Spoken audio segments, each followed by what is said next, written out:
9151255. Вашите отговори на въпроса какво искате да промени следващото правителство. Това е темата, която предлагаме днес. Очакваме след минути. Най-напред един пример. Какво искат в Садово? Жителите на 3 села в общината заплашват, че ще бойкотират изборите в неделя, като не отидат да гласуват. Причината е, че единственият път, който води до селата им, е осеян не с дупки, а с огромни кратери. Хората се оплакват, че 10-та година чакат всяко следващо правителство да ремонтира шосето, което е част от републиканската пътна мрежа.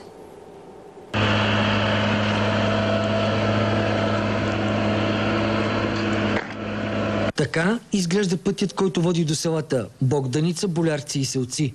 Близо 8000 избиратели всеки ден минават от тук, за да отидат на работа и след това да се приберат в домовете си. Няма думи, този пътя не се кара. Значи тук, ако караш с ограничение 40, примерно колкото е, няма как да стигнеш примерно до следващото село. 4 години преди наскоро, 4 години съм сменил. Това са новите си. Пътят е в това състояние от 10 години. Той е третокласен от републиканската пътна мрежа и свързва автомагистрала Тракия с главния път за Смолян и Родопите. Някои от дупките са дълбоки по 20-30 см. Транспортните фирми вече заплашиха, че скоро ще спрат автобусите си до селата, ако отсечката не бъде асфалтирана. Пътя от Въртицили, няма го никъде в България. Всеки ден минаваме по няколко пътя. Тук няма курс да изпускаме, да няма кола вдигната на крик, да прави гуми 1, 2, 3 и така нататък. В канавки съм виждал панари коли и така нататък. Това е отвратително просто. Дори линейките от Асеновград отказват да обслужват населението на 3 села заради пътя. Колко време стигате от Асеновград до тук? Ами отреденото, примерно за 15 минути или 20, ние стигаме за 40 или 60 минути. То е дупка до дупка, не може да се кара. Не съм бил на Луната, но кратерите са огромни. Ако може това да се каже път, полският път е сигурно по-хубав от този. Хората обясняват, че 10-та година вече слушат само празни обещания, как 23-километровото трасе ще бъде асфалтирано. Хората може би няма да гласуват, защото няма никаква надежда.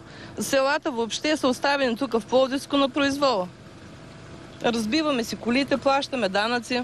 И молба към новия министър на регионалното развитие, който и да е той, от която и партия да е, този път да му бъде приоритет. Кметът на община Садово пресмята, че около 10 милиона лева ще струва на държавата изграждането на нов път.